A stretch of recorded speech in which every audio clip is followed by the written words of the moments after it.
Olá, e aqui estamos nós para mais uma atividade do SP Flor Forma e Forma. Hoje, 24 de setembro, é um dia muito especial para toda a comunidade da terapia floral. É o dia do aniversário de Edward Bach, o sintetizador do método de produção das essências florais, ou essências de campos de consciência, e idealizador da terapêutica que hoje recebe o nome de terapia floral. Em função de seu legado, hoje comemoramos o Dia do Terapeuta Floral. E nada mais justo, do que honrar a sua história nesse dia. O desejo da nossa SP Flor é também parabenizar e presentear os terapeutas florais com a oportunidade de ouvir uma apaixonada pela terapia floral e pelo Dr. Bach, a nossa queridíssima Lucy Godoy, associada de honra da SP Flor. Então, boa noite, Lucy, seja muito bem-vinda ao SP Flor Forma e Informa desse Setembro Floral de 2022. Lucy? Dá uma boa noite para a gente. Boa noite, estou aqui elevada, sabe? Para poder participar com pessoas tão importantes e tão queridas. Boa noite a todos que estão conosco. Então, antes de começarmos, algumas palavras sobre a nossa amada Lucy Godoy. Ela é terapeuta floral plena, das melhores, ocupou vários cargos na diretoria da SP Flor e recebeu o título de associada honorária da SP Flor em 2022.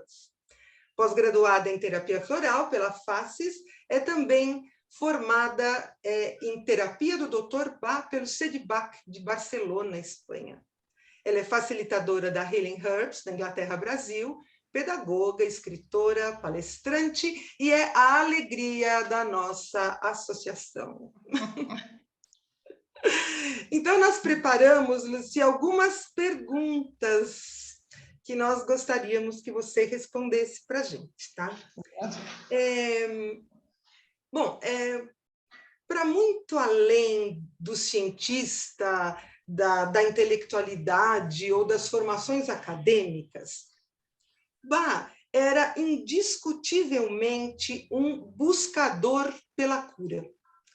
É muito comum se ouvir que esse seu interesse pela cura, ele é despertado quando ele trabalha em fábrica, e precisaria estar em contato com os outros trabalhadores. Então, ele presencia o medo desses seus colegas operários, o medo de adoecer, porque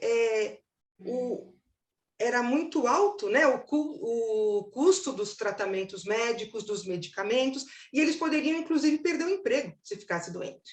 Então, você enxerga esse como o momento desse despertar de Bach para essa sua incansável busca pela cura? Catinha, Dr. Bach, desde que nasceu, foi um menino doentinho. Ele sofreu com uma cardiopatia, mas se desenvolveu bem. Foi muito bem cuidado, muito bem tratado, filho primogênito de uma família de mais 2 irmãozinhos que vieram depois. E sempre ele foi um menino expansivo, brincalhão, jogava, brincava. Então, a doença nunca o impediu de viver tranquilamente. Cresceu normalmente, mas aos 6 anos de idade, ele amava tanto a natureza, os animais, e ele sabia que ele fazia parte desse grande uno que ele veio defender depois. Somos uma grande união, ele dizia. E não é possível que alguém sofra.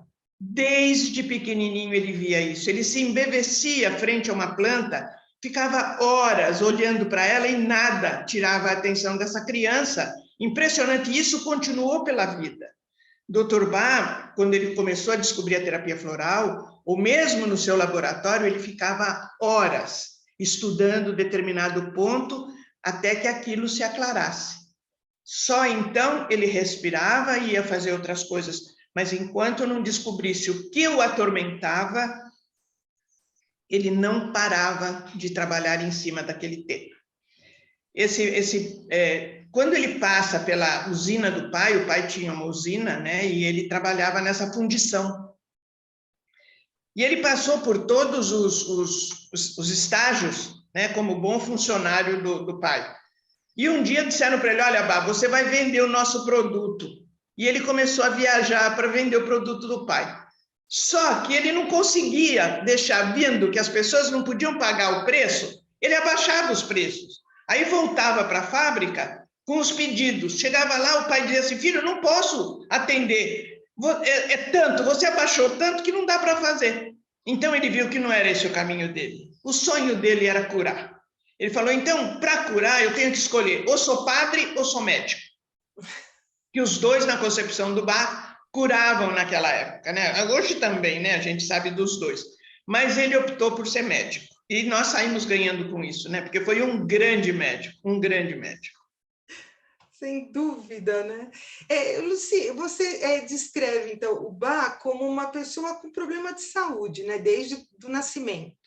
Por outro lado, a história de vida dele é de um aventureiro, de um andarilho que dormia em qualquer lugar, né?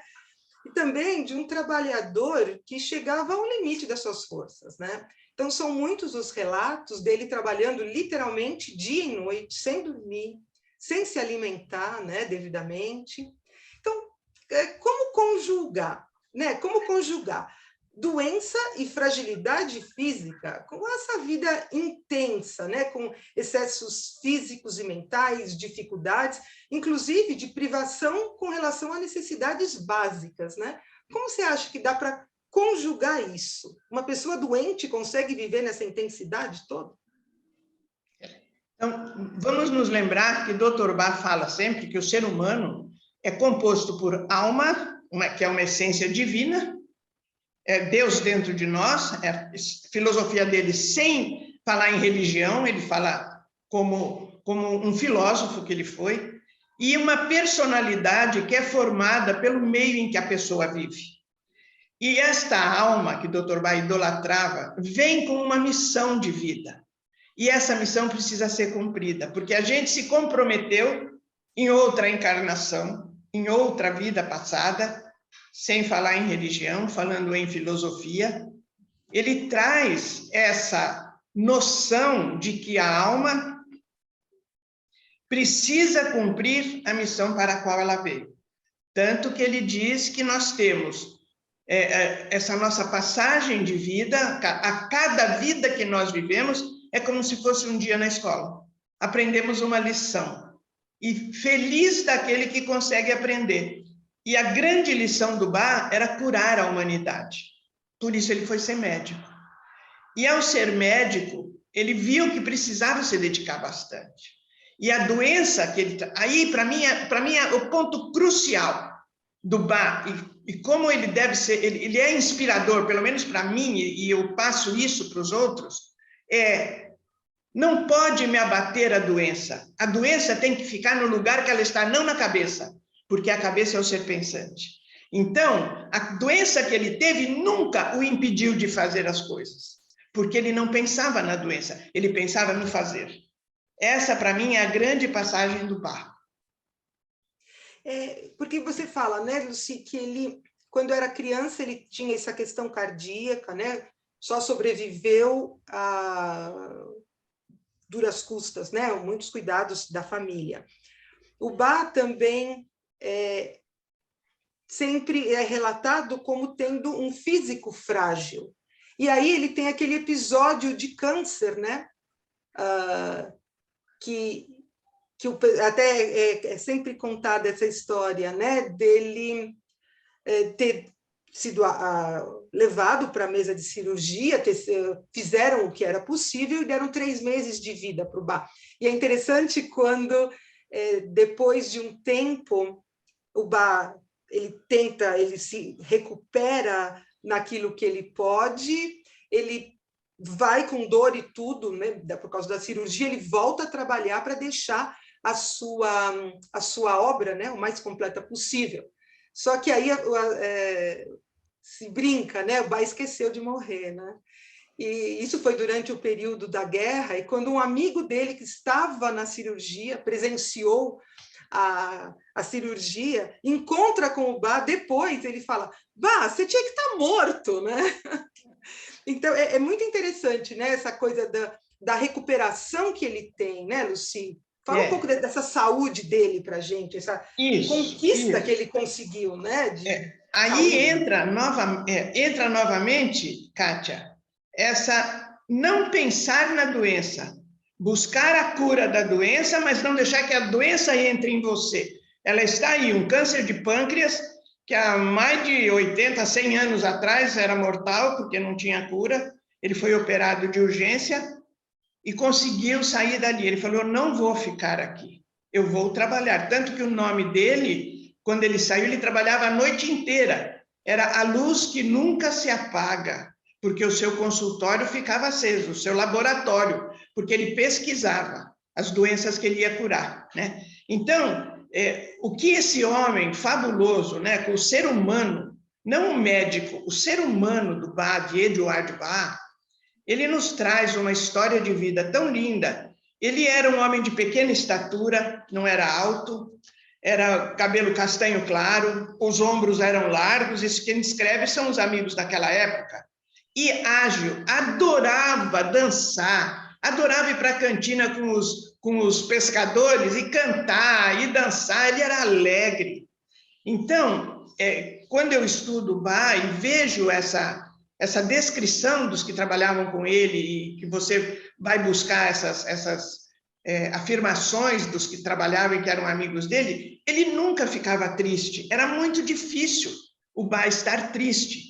Então, acredita-se que a alegria que ele passava para os outros era o que o ajudava a curar. E se autocurava. Então, eu trago isso hoje para os meus clientes em consultório. Deixa a doença no joelho, não traz ela para a cabeça. Por que vai trazer, né? Então, você vai deixar de andar. Mas esse era o Bach, era um homem alegre, feliz, adorava tomar chopp com os pescadores. Ele tinha um lado transcendental dele, ligação com o grande Uno, com esse Deus que nos governa e que nos faz uma grande ciranda, todos de mão dada, dançando no mesmo ritmo. E às vezes o ritmo, a vida muda o ritmo, mas a gente não pode soltar a mão do outro e continuar acertando o nosso passo. Bach era assim. Nunca deixou ninguém sem atendimento, fosse rico, fosse pobre, branco, negro, japonês, chinês, quem fosse, russo, americano, brasileiro, ele atendia a todos igualmente. Então, essa alma caridosa veio para vencer e para ajudar, desde pequenininho. Lucy, apesar do Bach ser um pesquisador de renome internacional, né, ele vivia, no final da vida, ele vivia de doações, né? É dito que ele andava com roupas velhas, que ele mandou arrancar as janelas do quarto para que não fossem fechadas. Você acha que ele era um gênio excêntrico? Eu não diria um gênio excêntrico. Eu também não gosto de nada que me aperte. Roupa, não uso roupa apertada. Não gosto de viver em ambiente fechado, gosto da liberdade. Eu tenho um pouco do Bach, eu acho que, eu não sei se fui irmã dele, se eu fui a mais nova lá da família, mas é bem, bem parecido assim, né? E eu imagino o Dr. Bach sendo pressionado. Imagina Mary Tabor, que foi uma da equipe dele, com Nora Weeks e Victor Bullen, ela conta que ele não comprava uma roupa que o apertasse. E era apaixonado por usar roupas velhas, antigas. Então, eram roupas soltas, largas. Eu fico até me imaginando se ele usava cueca. Digo, será que ele usava cueca? Acho que ele não gostava nada que apertasse, acho que ele não usava não, né? Mas tudo bem, era ele. Eu nunca vi, mas tudo bem. E tem uma história engraçada, porque ele não se ligava, ele dizia assim, quem gostar de mim e acreditar no meu trabalho, vai ter que olhar para a minha roupa? Não, vai ter que olhar para mim, para o que eu faço. A minha roupa é secundária. Então, ele não dava o valor que todos dão socialmente para uma roupa bem na moda, né? Moda in fashion, né? Como se fala hoje. Um dia, no lugarejo que ele morava, Trommer, né, que era uma cidadezinha balneária, um senhor entrou na... Lembra que quando a gente era pequena, não sei, do seu tempo, no meu, que eu sou bem mais velha do que vocês, no meu tempo tinha o armazém. A gente comprava na caderneta, tinha de tudo no armazém, né? Hoje é supermercado. Então, tinha um armazém lá em Cromer, e chegou um senhor, um turista, e falou assim para o dono, o senhor vende o senhor tem bola de futebol aqui? Ele falou, tenho. Então, o senhor foi roubado. Eu vi um homem ali, todo de roupa bem larga, surrada, andando com uma bola embaixo do braço, sem embrulhar, sem nada. Ele falou assim, não, aquele é o Dr. Bá, ele comprou a bola para dar para os meninos lá debaixo da praia. E o mais interessante dessa história é que, algum tempo depois, esse senhor foi atendido pelo Dr. Bá, foi curado da doença que ele apresentava e contou para o Dr. Bá essa história. E os dois deram muita risada, né? O Dr. Bá não se deixava diminuir por isso.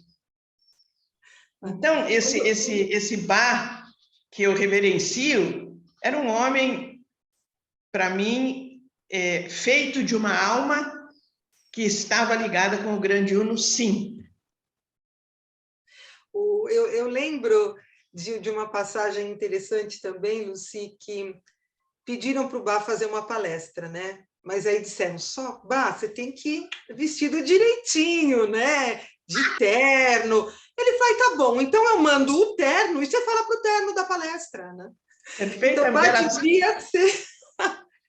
Bá devia ser uma pessoa muito engraçada, né? De se conviver assim, e totalmente diferente, né? Se você pensar naqueles... na própria vestimenta dos ingleses do início do século passado, né?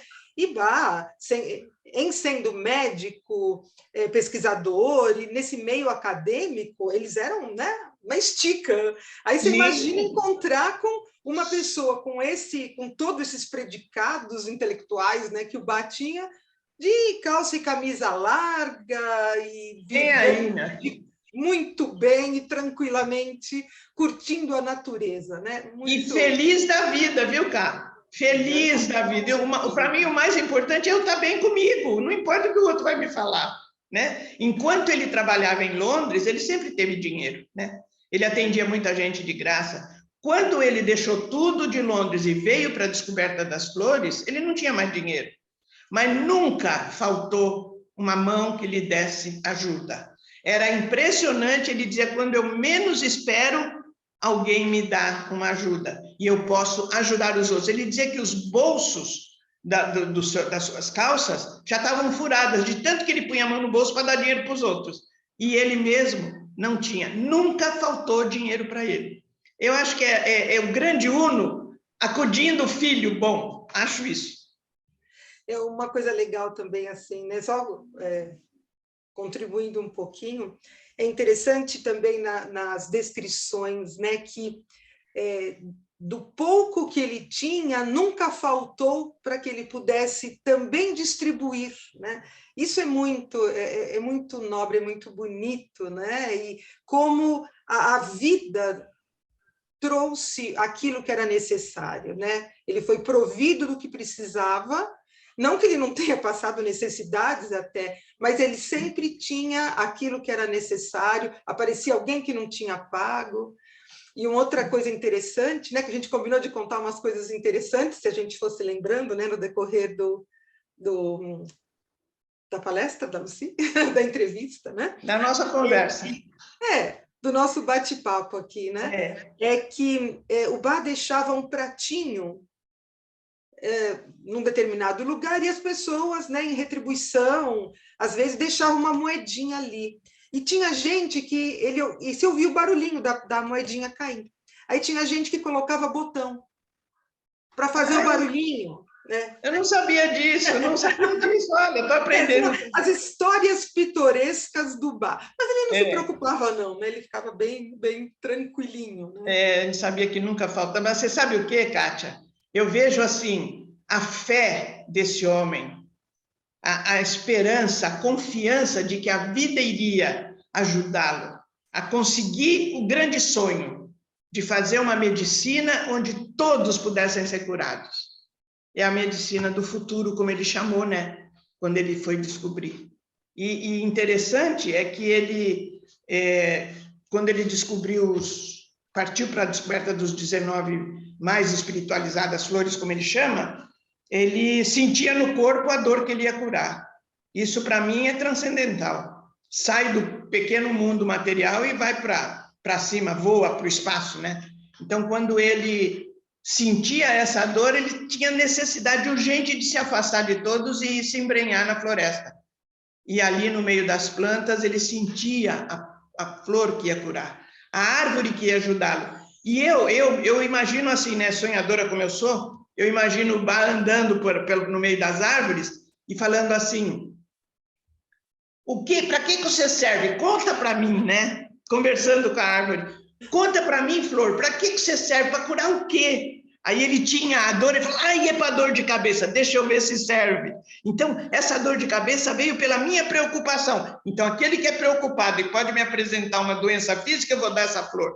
E para mim, isso aí é surreal, né? É fora do comum, não tem ligação com o eterno de todas as formas, né? É muito linda a história dele. Muito lindo, né?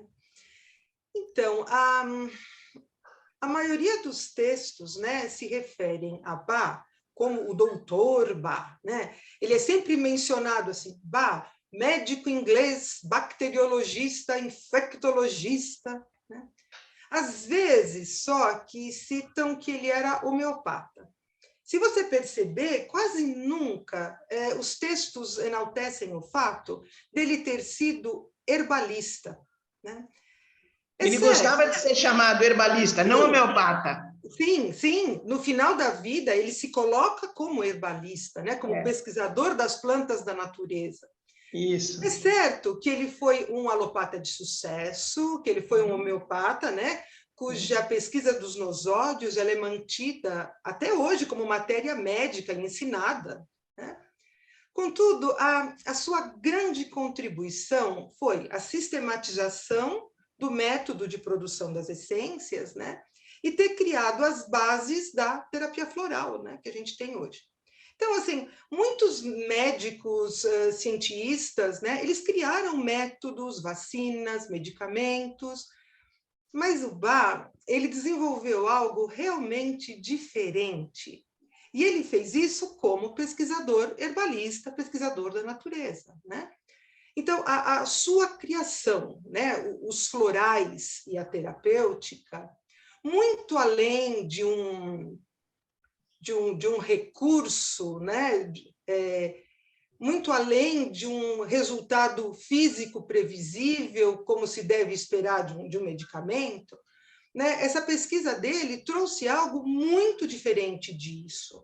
Então, como herbalista, ele criou uma nova forma de prevenção, de manutenção, de reconquista da saúde, né, que partindo, como você falou, Lucy, da harmonização da personalidade com a alma, isso viabiliza transformações no âmbito da consciência, né, podendo, a partir daí, beneficiar a integralidade do ser, né? Ou seja, os seus âmbitos físico, energético, emocional, mental, vibracional, áurico, né? E tantos quantos lá essa multidimensionalidade humana possa englobar, né? Então, você acha que esse lado herbalista ou de pesquisador da natureza, ele deveria ser mais enaltecido, ou mais divulgado, mais trabalhado? Pelos historiadores? Você fala? Mesmo pelas pessoas que falam do Bach. Porque, assim, o Bach, sempre os textos falam, Bach, doutor Bach, médico, bacteriologista, infectologista, todo mundo enaltece muito o lado do início da carreira dele, que era de médico alopata. Poucos falam da homeopatia e muito menos lembram que ele era um herbalista, um pesquisador da natureza. Se a gente for pensar, ele trabalha com as coisas populares, né? Aquilo que é o tradicional, que é o ancestral. Ele traz essas sabedorias e coloca todas elas em prática para poder trazer esse método de cura, essa forma de levar a saúde para as pessoas e para aquelas que sofrem e que estão doentes, ter alguma esperança de ficar bem, né? Então, nesse sentido, esse momento dele tão importante, que é do convívio com as práticas naturais, herbáceas, é tão pouco valorizado. Eu acho que deveria ser mais falado isso. Mais falado, né? Mais divulgado, assim. Porque quando você fala da terapia floral, tem gente que vira o nariz, né? Fala assim, isso aí não é para nada, essas florzinhas, eu quase bato, né? Diz que não é florzinha, não, senhora. É cada baita flor que você não tem nem ideia do que ele passou para descobrir. Ele ficava horas estudando desde a terra que acolhia a raiz, o tipo que a raiz, a forma que a raiz se deslocava no chão, como subia aquele caule, o que acontecia no caule, quais eram os fungos que apareciam, como a folha saía, que nervura era aquela, que lado de uma flor, a folha do lado de cima e a folha do lado de baixo, ele estudava tudo. Ele era um herbalista, ele era um botânico, ele era eu nem sei dizer mais o que ele era, de tanto que eu admiro esse homem, né? Quando ele dedicou a vida dele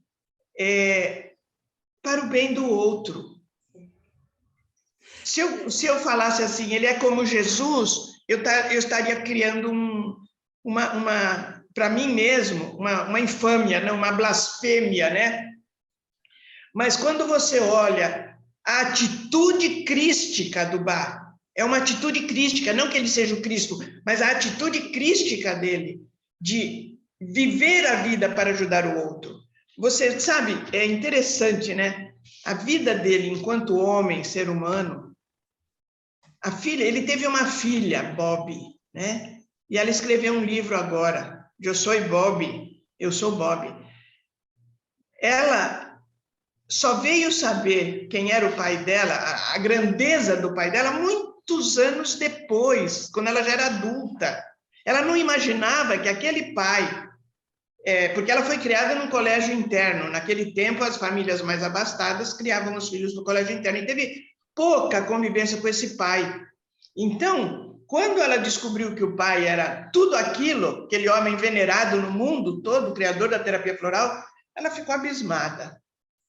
Então, assim, que homem é esse, né? Que deixa a sua vida pessoal de lado para se dedicar à vida do mundo. Eu acho, assim, de uma grandeza crística, eu chamo de crístico, um ser crístico é ele. Lúcia, se você pensar também, né, que o Bach permitiu que o próprio corpo dele fosse um laboratório. Então, lembra que os textos dizem, né, que ao tocar as pétalas ou ao colocá-las na boca, sob a língua, ele sentia todo o estado mental que a pessoa que sofresse de algum problema, alguma doença, algum transtorno, né, ele sentia tudo aquilo. Então, a Nora Wicks, em alguns momentos, ela relata essa grande agonia pela qual ele passava, física, mental e emocionalmente, ao tomar contato com essas flores, né? E ela relata que no final da vida, quando ele revisa todas as indicações terapêuticas das essências, né? Ele volta a sentir tudo aquilo. Então, tem uns relatos assim muito fortes de que o cabelo dele cai, nascem feridas pelo corpo, ele sente um desespero absoluto, né, com as questões mentais que vêm à tona. Então, uma pessoa, para se submeter a ser ele próprio, corpo físico, ou corpo mental e corpo emocional, como o laboratório para saber para o que serve uma flor, tem que ter muito amor. Porque não é fácil. Não é fácil, né? Tem uma passagem interessante na história dele, né? Quando ele se mudou de Londres, ele preparando as coisas, ele queimou tudo que ele tinha, anotações, pesquisas, tudo, jogou tudo fora, não quis saber de nada, e arrumou as suas malas. E dentro dessa arrumação, uma mala continha pipetas, tubos de ensaio para ele fazer pesquisas aqui onde ele ia se mudar, né? E a outra, numa outra sacola, sapatos. Na hora de vir embora, pegou. Chegou lá e falou, nossa, eu tinha 2 sacolas, mas veio só uma, meu Deus do céu, quando ele abriu só tinham sapatos.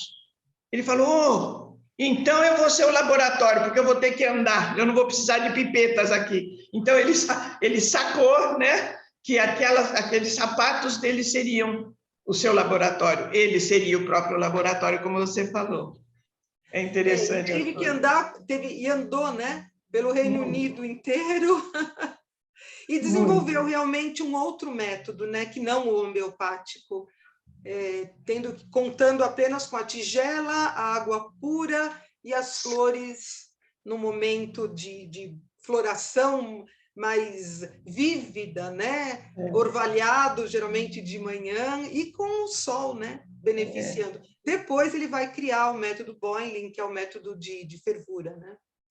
Mas realmente é fascinante, né? É fascinante. Então, Lucy, assim, sabendo, né, desse seu amor pelo Dr. Bach e pelo trabalho dele, nós gostaríamos, assim, de deixar essa parte final aberta para ouvir aquilo que você deseja nos contar. A gente queria ouvir você, e aí já com as suas considerações finais.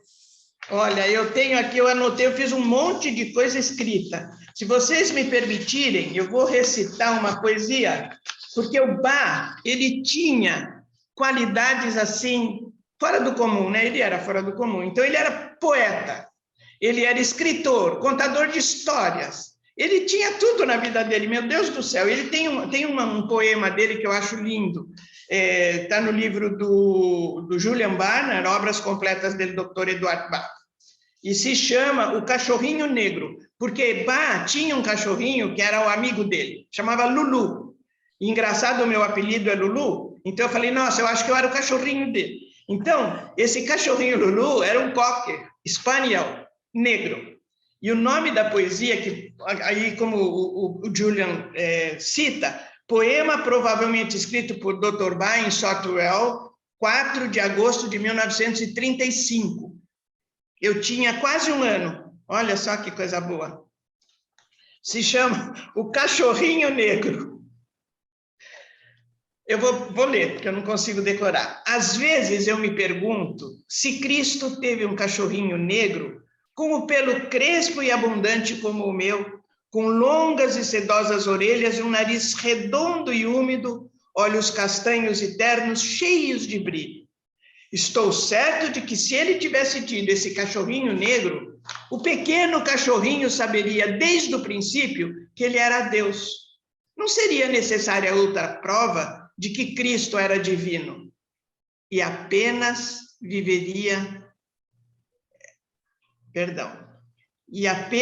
veneraria o chão que ele pisava. Temo que ele não tenha tido um, porque eu li que ele orava no jardim sozinho, pois todos os seus amigos e discípulos se haviam ido, inclusive Pedro, a quem ele chamava Pedra. Olha, eu estou seguro que era o cachorrinho negro, com um coração tão terno e cálido, nunca o deixaria sofrer sozinho, mas que, encolhido sob seus braços, teria lambido os dedos amados, crispados em agonia, e pensando em todas as benesses em lugar das adversidades, quando o levassem, ele trotaria atrás dele e o seguiria em silêncio até os pés da cruz. Lindo, né? Não é lindo? Olha que sensibilidade desse homem, meu Deus do céu! Então, eu quero encerrar, se vocês me dão licença, com uma citação de um funcionário, um auxiliar de laboratório que trabalhava no Hospital Homeopático de Londres, com o Dr. Bach, e diz assim: o Dr. Bach foi o homem mais bondoso que conheci. Era tão bom com todos, fossem ricos ou pobres, e sempre tinha um sorriso para todo mundo. Perdi a folha. No que se refere ao seu trabalho investigativo, o doutor sempre estava ocupado E muitas vezes eu acordei às 8h30 da manhã em Park Crescent para que atendesse um paciente, porque estivera toda noite acordado esperando o resultado de um cultivo que estava na incubadeira e ele precisava tirá-lo de lá. Isto serve para mostrar como ele respeitava e queria bem a seus pacientes. E sua grande ambição era ver a todos gozando de boa saúde. Nunca me disse não quando eu necessitava usar seus instrumentos. É para amar ou não é para amar esse homem? Meu Deus do céu! Com certeza, Lucy, com certeza. E aí a gente passa a amá-lo mais ainda depois de ouvir você falando dele. Eu deixo. E é uma delícia. Bom, então, em nome da comunidade SP Flor, eu quero agradecer você, Lucy, pela sua generosidade, né, em compartilhar conosco todo o seu saber, nesse dia de comemoração do aniversário de Bach e dia do terapeuta floral. Então, parabéns, querida, pelo seu trabalho maravilhoso.